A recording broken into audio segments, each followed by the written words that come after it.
유례없는 추수감사절을 맞게 되는 것 같습니다. 이전에도 개인적으로 이런저런 어려움을 겪는 상황 가운데 감사절을 맞고는 했겠지만 공동체 전체가 또 나라 전체가 다 어려운 상황 가운데에서 추수감사절을 맞고 또 교회 오고 싶어도 또 오지 못하는 그런 형편 가운데에서 추수감사절을 만다고 하는 것이 참 안타깝습니다. 1년의 농사를 마무리하고 그동안 주신 은혜에 대해서 감사하고 또 앞으로 주실 은혜에 대해서 기대하며 마음껏 예배하고 또 예배 후에 뭐 밥도 좀 풍성하게 차려서 떡도 먹어가면서 그렇게 좀 서로 격려하면서 하나님의 은혜에 감사하면 좋겠는데 그렇지 못한 상황이 참 안타깝게 그지없습니다. 이런 상황을 맞으면서 추수감사절에 우리가 정말 감사할 수 있을까? 무엇 때문에 감사하지? 그런 생각을 했습니다. 그러다가 뭐 준비된 대답이 툭 튀어나온 것은 아니지만 그럼에도 불구하고 감사할 수 있겠다. 그럼에도 불구하고 우리 그리스도인들은 감사해야 된다. 감사할 이유가 분명히 있다. 그런 생각을 했습니다. 그리고 그런 생각은 오늘 함께 읽은 이 하박국 말씀으로 제 생각이 이어졌습니다. 특히 3장 맨 끝에 보면 우리 다시 한번 읽을까요? 읽었습니다만 앞에 읽습니다. 시작. 비록 무화과 나무가 무성하지 못하며 포도나무에 열매가 없으며 감람나무에 소출이 없으며 밭에 먹을 것이 없으며 우리의 양이 없으며 외양간에 소가 없을지라도 나는 여호와로 말미암아 즐거워하며 나의 구원의 하나님으로 말미암아 기뻐하리로다. 아멘. 아멘. 여러분과 저의 고백이 될 수 있기를 바랍니다. 이 말씀으로 이어졌어요. 그러면서 그런 생각을 했어요. 하박국 선지자는 어떻게 저렇게 무화과나무, 포도나무, 감람나무에 소출이 없어도 또 우리의 양이 없고 외양간에 소가 없어도 감사할 수 있었을까? 그래서 오늘 말씀을 조금 더 읽어보고 살펴보는 것이 좋겠다 그런 생각을 하겠습니다. 그래서 말씀을 통해서 어떻게 하박국은 그런 중에도 감사했는가 하는 내용을 살펴보기로 합니다. 이 하박국서는 하박국이라고 하는 선지자가 남쪽 유다의 선지자였는데 당시에 유다 나라의 실상들을 보면서 하나님 앞에 기도하고 탄식하는 내용으로 출발을 합니다. 지금 유다 나라에 이루어지는 일들을 볼 때 참 가슴이 답답하고 슬퍼요. 그래서 하나님 앞에 막 질문을 해요. 질문 가지고 안 되니까 하나님 앞에 호소를 해요. 호소 가지고 안 되니까 하나님 앞에 때로는 따지고 드는 것 같기도 해요. 그렇게 기도해요. 그리고 그것에 대해서 하나님께서 대답을 해줘요. 2번 묻고 2번 대답해줘요.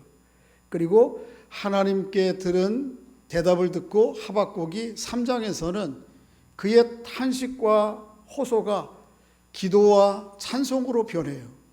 그런 끝이 오늘 읽은 말씀이에요.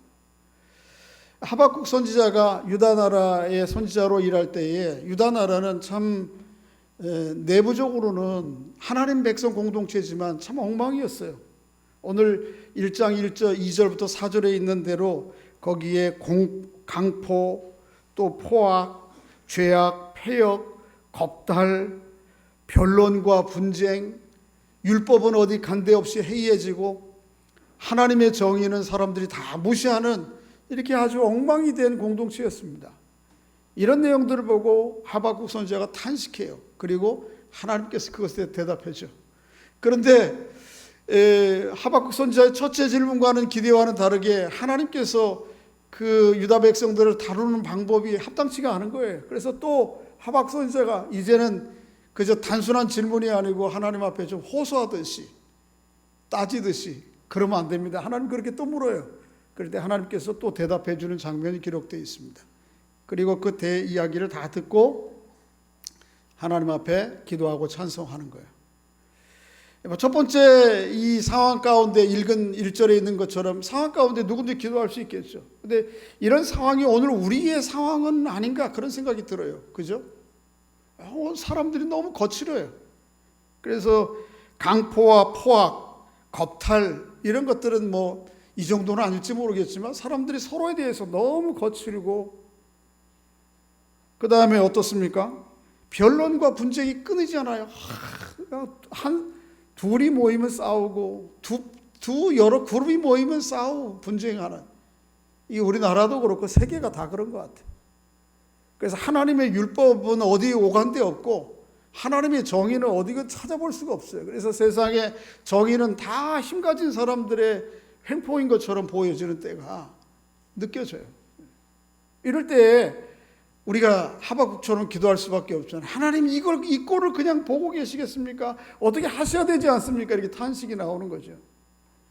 하나님께서 대답하세요. 내가 가만두지 않겠다. 이스라엘 백성들이지만 채찍을 들겠다고 말씀하세요. 하나님께서 이스라엘 백성들에게 채찍을 드는 이유는 뭔가 하면, 이스라엘 백성들이 하나님의 언약 백성이기 때문에 그렇죠. 그죠? 이스라엘 백성들이 세상 열방 가운데에 뭐 특별하게 잘나서가 아니고 하나님의 주권적인 은혜로 이스라엘 백성들을 구원하신 거예요. 애굽에서 430년 동안 종놀이하고 있을 때, 노예 생활할 때 모세를 보내서 그들을 구출해냈잖아요. 얼마나 고통과 신음 가운데 있는데 그들을 구원했으니까 너무 감사하잖아요. 그리고 그 구출을 해서 이 사람들을 시내산 밑에 데리고 와서 하나님께서 그들과 언약을 하세요. 계약서를 써요. 계약서. 너는 나의 백성 되고 나는 너의 뭐 되겠다? 하나님, 아버지 되어 주시겠다. 그렇게 약속을 하고 그 계약서로 준 게 십계명이에요. 어디에다가 새겨줘요? 돌판에다가. 그래서 첫 번째부터 네 번째 계명까지는 하나님과의 우리와 관계를, 또 하나님의 언약은 그 정도가 아니고 세상 모든 걸 다 포괄하죠. 5계명부터 10계명까지는 사람들과의 관계들을 포괄하는 계약서를 하나님이 써주시죠. 그리고 이 율법을, 이 말씀을 잘 지켜 행하면 하나님이 예비하신 은혜와 복을 주실 것이고, 그렇지 않으면 어떻게 하시고요? 하나님이 심판하실 거다. 징계의 채찍을 드실 것이다. 그런 계약서를 썼어요. 하나님께서 그 계약서를 하나님은 잘 지키는데 누가 안 지키는 거예요? 백성들이 안 지키는 거예요. 40년 동안 아침에 일어나면 아침 이슬과 함께 뭐가 떨어져 있어요? 일용할 양식이 있어요. 저녁 어둑어둑해지면은 뜰에 뭐가 와 앉아요? 메추라기 새들이 와 앉아 있어요. 그 잡아먹으면은 저녁에 고기 먹는 거예요. 물이 없으니까 어떻게 해요? 바위에서 물이 나서 40년 동안 구름이 낮에는 덮어서 시원하게 하고 밤에는 불구덩이 되어서, 사막이지만 밤이 되면 춥거든요. 따뜻하게 하고. 40년 동안 가지고 나온 거 없었지만은 입고 생활하는 거에 걱정 없이 하나님께서 계속 아버지 노릇해 주시죠. 그러면 마땅히 어떻게 해야 돼요? 그의 백성들은 하나님의 말씀을 따라서 준행하고 그 언약에 대해서 신실하게 반응을 해야 되잖아요. 이스라엘 백성들이 그렇지 못한 거예요. 특히 더 어느 때에 가나안에 정착해가지고 그 하나님의 언약을 신실하게 지키지 않는 거예요. 그 마지막 과정 가운데 오늘 와 있는 거예요. 신명기 27장과 28장, 29장 그리고 레위기 26장에 보면 이 언약을 잘 지킬 때 주실 하나님의 복이 무엇인지 이야기를 하고, 이 복과 함께 언약을 신실하게 지키지 않을 때에 하나님의 징계가 어떤 것인지에 대해서 얘기해요. 지난주 우리 수요일 날 공부했는데 수요일 오신 분들은 기억하실 거예요. 하나님이 주실 복 이후에 그것만 있는 게 아니고 하나님의 징계가 있어요. 채찍이 5번에 걸쳐서 점진적으로 이루어져요. 한 번 징계할 때 말 듣고 정신 차리고 돌이켜 하나님 앞에 신실한 관계 맺으면 감사한 일인데 그게 사람들은 잘 안 되는가 봐요. 그래서 26장에 보면 제일 첫 번째 주는 하나님의 채찍이 뭐죠? 흉년이에요. 아니, 질병이에요. 질병. 예. 그 질병 올 때 어떻게 해요? 이게 하나님 앞에 우리가 신실히 살지 못해서 그런가 보다 그렇게 돌이켜야 돼요. 코비드 이 상황이 있는데 이거를 뭐 그렇게 1대1을 대입하기는 어렵지만 우리 그리스도인들은 우리가 하나님의 말씀 제대로 신실하게 행하지 못해서 이 상황까지 왔구나 이렇게 깨닫고 돌이키면 감사한 줄, 그죠? 안 돌이켜. 그러니까 하나님이 다음에 뭘 보내시죠? 흉년을 보내요. 먹을 것이 없어져. 흉년이 들 때에 이게 하나님의 손길이구나 깨달으면 감사한 건데 또 안 들어. 그러면 어떻게 하죠? 짐승들이 나타나가지고 또 곡물들을 그나마 있는 것도 해코지하고 사람까지 해코지하네요. 그게 세 번째예요. 그 정도 되면 사람 정신 차려야죠. 지구 환경이 지금 이렇게 엉망이 됐잖아요. 그죠? 여름이 되면 여름을 견딜 수가 없고 맨날 기후 때문에 TV에 나오는 게 저 북극의 눈들이 다 녹아 없어져요. 다 이제 한 20년 안으로 다 녹아 없어지면은 해수면이 40cm가 올라가요. 그러면 이 그러기 전에 지금 온 땅 그 얼음 속에 녹았던 얼음이 덮였던 것이 녹으면서 그 안에 있던 알지 못하는 유기물들과 질병들이 병균들이 일어나가지고 세상이 엉망이 된단 말이에요. 이 정도 되면 정신 차려야지 우리가. 정신 안 차리는 거예요. 그 욕심과 욕망을 자제하지 않아요 우리가 사람들이. 그러니까 하나님이 나중에 또 어떻게 하죠? 대적들을 일으켰어요. 그리고 전쟁을 하게 하세요. 뭐 이전의 문제들은 부분적이고 또 지역적인 문제였지만 전쟁이 일어나면 공동체 전체가 다 이제 큰일 난 거죠. 이 정도 되면 돌이켜야 되는데 또 안 들어. 그러니까 나중에는 침공한 그 나라가 나라 전체를 다 지배할 뿐만 아니고 쓸만한 사람들을 다 포로로 잡아가는 거예요. 그런데 오늘 하박국이 직면한 상황은 이 4번째나 5번째 정도의 상황이에요. 이전에 여러 가지 것들을 다 겪고 그래도 이스라엘 백성들이 안 돌이켜. 하나님이 이 갈대아 사람들을 일으키는 거예요. 오늘 1장 4절 한번 읽어볼까요? 1장 6절입니다. 한번 읽어보겠습니다. 6절 시작. 보라, 내가 사납고 성급한 백성 곧 땅이 넓은 곳으로 다니며 자기의 소유가 아닌 거처들을 점령하는 갈대아 사람을 일으켰나니. 누구를 일으켰다고요? 이 갈대아 사람이 누구냐면 국가적으로 보면 바벨론이에요. 당시에 유브라테스 티그리스 강을 중심으로 초강대국인 바벨론 제국이에요. 이 바벨론 제국이 유다를 쳐들어오는 거예요. 그러니까 끔찍한 일이죠. 하박국이 제일 먼저 물었어요. 하나님, 이 이스라엘 나라 이 공동체가 이렇게 율법도 강포와 폭력, 변론과 저 싸움 맨날 이렇게 치고받고 있는데 하나님 그만두시렵니까? 이렇게 물으니까 하나님, 아니지. 내가 채찍을 들어야지. 가만히 있으면 내가 아버지가 아니지. 그런 거 아니에요? 그죠? 여러분 골목에 청소년들이 아직 뭘 몰라가지고 모여가지고 엉뚱한 짓 나쁜 짓을 할 때 그냥 사람들이 다 지나가요. 걔들한테 한마디 했다가 해코지 당한다고. 그런데 지나가다 보니까 내 아들이 거기 있어. 그러면 아유 무서워서 그리고 피해가요. 그 아버지가 이놈의 자식 쫓아가가지고. 그래야 아버지잖아요. 하나님 백성들이 하나님 말씀 따라 살지 않아서 서로 치고받고 엉망이 되는 세상을 보고 하나님이 그냥 내버려 두시면 안 되죠. 아버지가 아니죠. 하나님이 어떻게 해요? 채찍을 드시는 거예요. 그런데 든 채찍이 뭐예요? 옆에 강대국 갈대아네요. 바벨론 제국이에요. 그런데 이 백성들을 다스리는 채찍에 대해서는 하박국 선지자가 동의가 되는데 그 채찍으로 든 게 또 바벨론 제국이라고 하는 게 이게 유다의 선지자로서는 너무 받아들이기 어려운 거예요. 아니 하필이면 하나님 다른 방법도 아니고 저 사악한 이방민족 갈대아 사람들을 하나님 백성을 다스리는 채찍으로 드신다니요? 안 됩니다. 그게 두 번째 질문이에요. 어찌 그럴 수 있습니까? 그러자 하나님께서 두 번째 대답으로 쓴 것이 2장부터의 내용이에요. 그리고는 이제 3장으로 가면 하나님의 말씀을 듣고 난 다음에는 이제 하박국이 깨닫고 그의 탄식이 기도로 변하고 그의 불평이 감사로 바뀌는 장면이 기록되어 있어요. 자 보세요. 뒤에 내용들을 좀 살피기 전에 먼저 이 말씀을 통해 우리가 깨닫는 중요한 원리 하나가 있어요. 뭐냐 하면 내 삶이 아무리 모순되고 받아들이기 어려운 상황, 내가 어찌해 볼 수 없는 상황 가운데서도 이거 탄식하고 불평하고 주저앉으면 그대로 끝나요. 그런데 그런 상황 가운데에서 하나님 앞에 묻는 사람, 하나님 왜 이렇죠? 어떻게 해야 되죠? 이런 대로 그냥 보시고 계시겠습니까? 라고 하나님 앞에 묻고 때로는 호소하고 그것도 양해 차지 않으면 탄식하고 하나님 앞에 항변하는 사람은 멸망하지 않아요. 절망하지 않아요. 쓰러지지 않아요.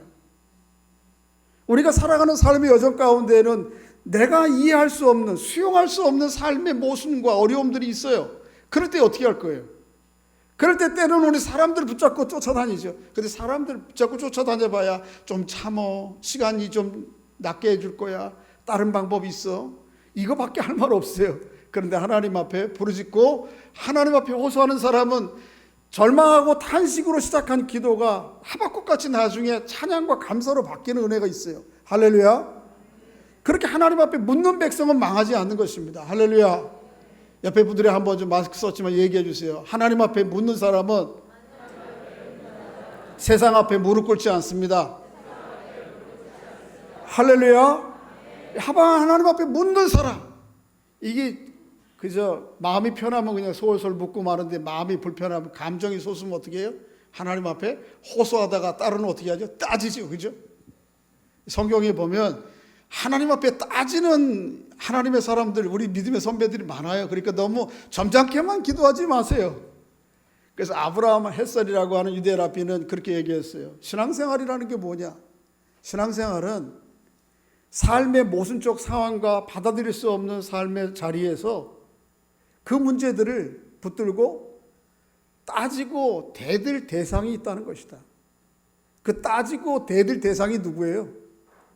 온 우주 만물을 지으시고 세상 역사를 주관하시는 그 하나님.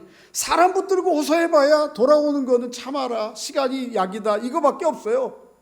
그런데 놀랍게도 하나님 붙잡고 씨름하다가 보면 하나님이 주시는 대답을 들어요. 그 대답을 듣고 용기를 얻어요. 그 대답을 듣고 살 길을 찾아요. 그래서 신앙생활은 뭐예요? 내 삶의 모순과 이해하고 수용할 수 없는 문제들 앞에서 이 문제들을 붙들고 따지고 대들 대상, 온 우주 만물을 지으시고 나를 지으신 그 하나님이 있다는 거예요. 그러니까 이런 삶의 자리에서 우리가 할 게 뭐예요? 하나님 앞에 묻는 것이죠. 필요하다면 뭐 하기도 하고 따지기도 하고. 하나님 앞에 너 불경스러운 소리인가요? 오늘 하박국이 그러고 있는 거예요. 그런데 하박국의 질문에 대해서 두 번째 질문, 하나님 어찌 갈대아 제국을 통해서 우리 하나님 백성을 손보십니까? 채찍질하십니까? 안 됩니다. 그럴 때에 하나님이 두 번째 대답해 주시는 내용이 2장이에요. 한번 좀 2장 읽어보겠습니다. 2장 1절 2절 읽어보겠습니다. 3절까지 시작. 내가 내 파수하는 곳에 서며 성로에 서리라. 그가 내게 무엇이라 말씀하실는지 기다리고 바라보며 나의 질문에 대하여 어떻게 대답하실는지 보리라 하였더니 여호와께서 내게 대답하여 이르시되 너는 이 묵시를 기록하여 판에 명백히 새기되 달려가면서도 읽을 수 있게 하라. 이 묵시는 정한 때가 있나니 그 종말이 속히 이르겠고 결코 거짓되지 아니하리라. 비록 더딜지라도 기다리라. 지체되지 않고 반드시 응하리라. 할렐루야. 하나님께 두 번째 질문하니까 이제 하나님이 대답하실 차례잖아요. 하나님이 뭐라고 대답하실지 파수꾼같이 성루에 서서. 파수꾼이 뭐예요? 보초거든요. 보초. 적군들이 오나 안 오나? 뭐 갈대아 사람들이 일어날 것이다 하니까 그거에 대한 두려움도 있지만 1차적으로는 이 하박국의 마음 가운데는 하나님이 뭐라고 말씀하실까? 이거를 듣기 위한 파수꾼의 심정과 자세로 귀 기울여 듣는 거예요. 드디어 소리가 들려요. 하나님 뭐라고 말씀하시는가 하면 너 판때기를 하나 큰 걸로 구해서 거기에다가 내가 얘기해 주는 묵시 말씀을 적어라. 그런데 그 말씀이 뛰어가면서도 보일 수 있게 적어라. 그렇게 얘기하세요. 그러니까 하박국이 그것을 준행하는 거예요. 그런데 놀랍게도 이 과정을 거치면서 하박국이 회복이 돼요.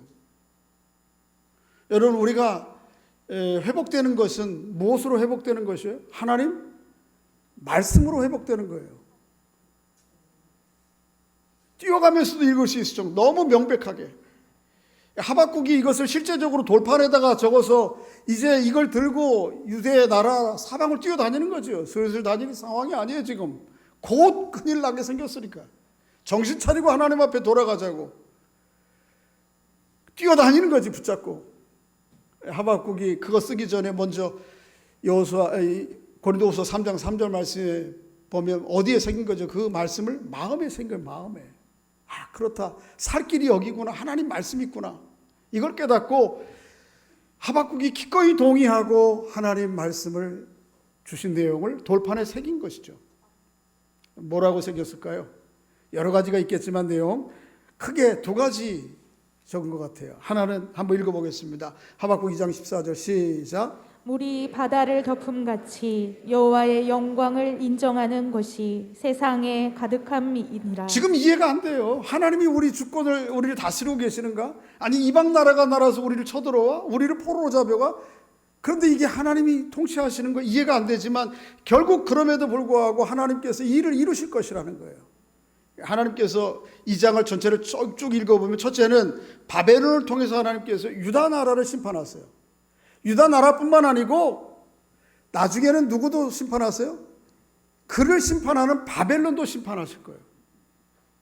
그러니까 하나님이 이런 작전과 계획을 보고 결국은 온 세상에 물이 바다를 덮음같이 여호와 하나님의 주권을 인정하는 그때가 올 것이다, 가득할 때가 올 것이다 라고 하는 이 말씀을 해주신 거예요.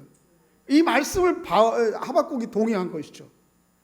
그리고는 또 2장 4절에 이런 말씀도 있어요. 한번 읽어보겠습니다. 시작. 의인은 그로 믿음으로 말미암아 살리라. 의인은 그의 믿음으로 말미암아 살리라. 이 하나님의 주신 말씀을 믿음으로 사는 거예요. 눈앞의 현실은 그렇지 않아요. 눈앞의 현실은 이스라엘 공동체 현실은 엉망이요. 또 조금 더 눈을 멀리 떠보면 저 앞에 갈대아 바벨론 군대가 와 있고 이게 어떻게 살 길이에요. 그런데 하나님의 말씀 계시 그것을 붙들고 믿음으로 사는 거예요. 선포하는 거예요.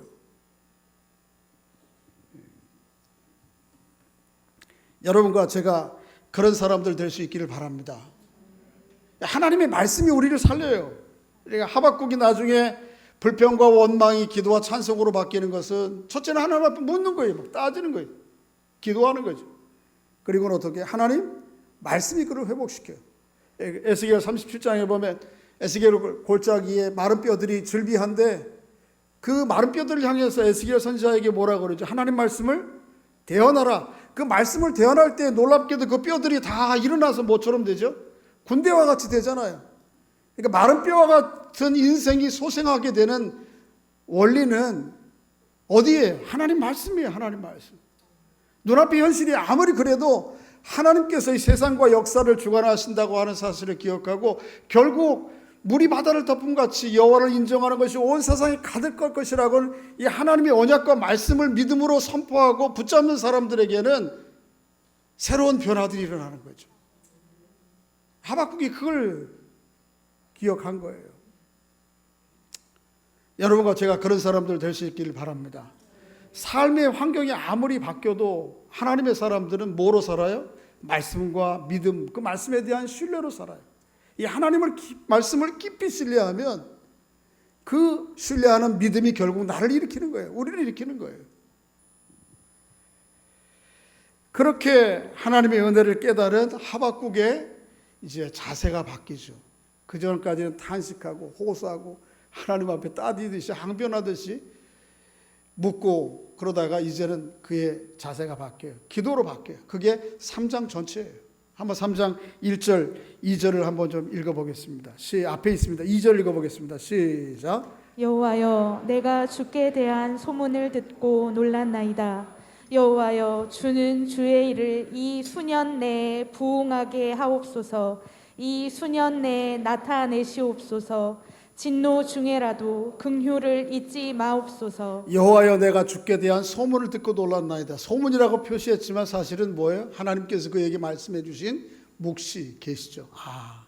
이게 하나님의 계획이고 하나님의 뜻이었군요. 그 하나님의 계시, 하나님의 소문, 하나님의 섭리를 듣고는 놀라서 하나님 그러면 그 하나님의 일을 수년 내에 빨리 이루어 주십시오. 빨리 진행시켜 주십시오. 하나님 주의 일을 수년 내에 부응케 하십시오. 주의 일을 수년 내에 나타내십시오. 하지만 그런 중에도 하나님의 백성에 대한 뭐는요? 긍휼은 잊지 마십시오. 이게 하박국의 기도의 시작이에요. 그런데 하박국의 기도는 이렇게 시작한 기도는 이제 5절부터 3절부터 시작해서 15절까지 내용을 보면 쭉 기도가 이어지는데 하박국은 그동안에 하나님이 어떤 일을 하셨는가를 회상해요. 제일 먼저는 하나님은 온 세상 만물을 창조하신 그리고 이 세상 만물을 주관하시는 그런 중에 있는 하나님의 백성을 구원하시는, 그래서 크게 두 가지, 하나님의 창조하심과 그의 백성을 구원하시고 인도하심을, 과거의 사건들을 기억해요.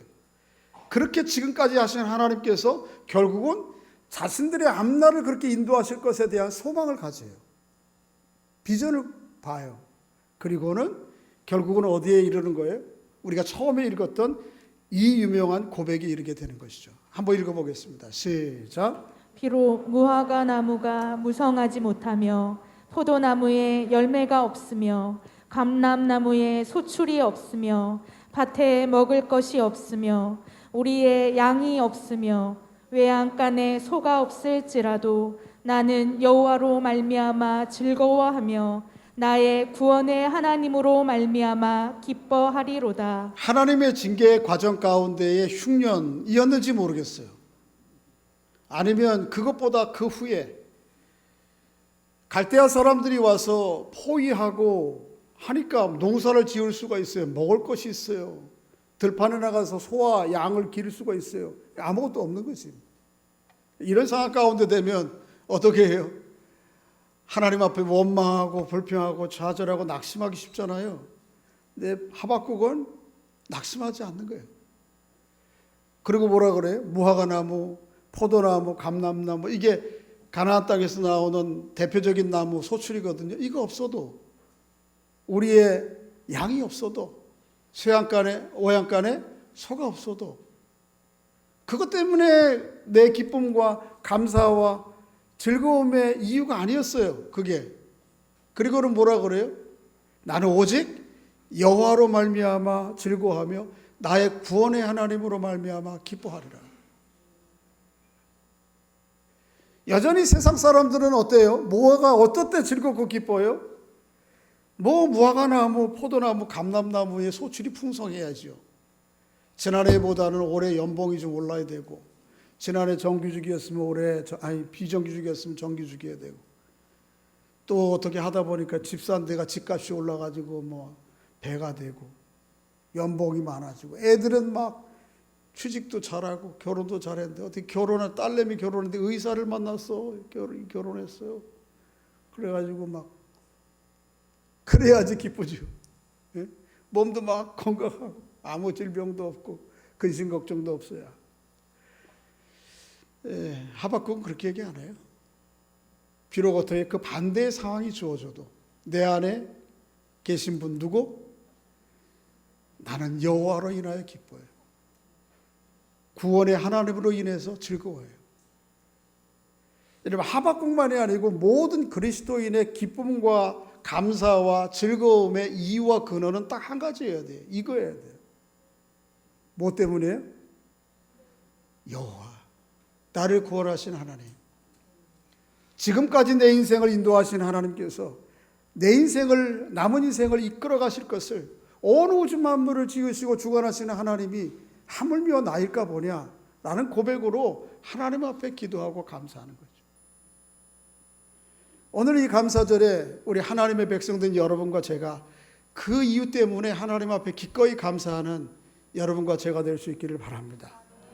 올해 소출이 뭐 지난해보다 더 늘어나기커녕 때로는 코로나 때문에 줄어든 분들도 계시고, 우리 어른들은 한결같이 지난해보다 더 늙었지 뭐, 그죠? 안 아픈 데도 아프고, 그지? 병원 한 번 갈 거 두 번 가고. 그래도 감사해요. 뭐 때문에? 내 인생을 함께 하시는 하나님 때문에. 내 인생이 끝날 이후에도 영원히 나와 함께 하시는 하나님 때문에. 할렐루야. 이게 고백이 진짜 안 되면 우리가 이 감사절을 뭐 때문에 만든지 모르겠어요. 유일한 우리의 기쁨과 감사와 즐거움의 이유와 근원이 하나님 되는 은총이 있기를 주의 이름으로 축복합니다. 이제 한 가지 에피소드를, 이야기를 소개하고 마치겠습니다. 지난 10월 16일에 미국 로스앤젤레스인가요? 캘리포니아 지역에서 한 장례식이 있었어요. 분당에 가면 지구촌 교회라고 하는 데가 있는데, 거기 원로 목사님이셨던 이신 이동원 목사님의 아들이 암으로 돌아가신 거예요. 42살인데. 결혼해서 애들도 두고 변호사인데 투병하다가 세상을 떠난 거예요. 그런데 이제 그분의 죽음이 유명한 목사님의 자제가 그렇게 되니까 목사들 세계에서 안타까운 마음이 있는데, 그것만이 아니고 또 우리에게 사람들에게 주목하게 된 것은 그 장례식 때에 이동호 목사님이 아들의 죽음과 관련한 10가지 감사의 제목들을 인사말로 하신 거예요. 그러면서 부제를 달아놨어요. 손양원 목사님으로부터 배운 아들을 잃은 아버지의 10가지 감사.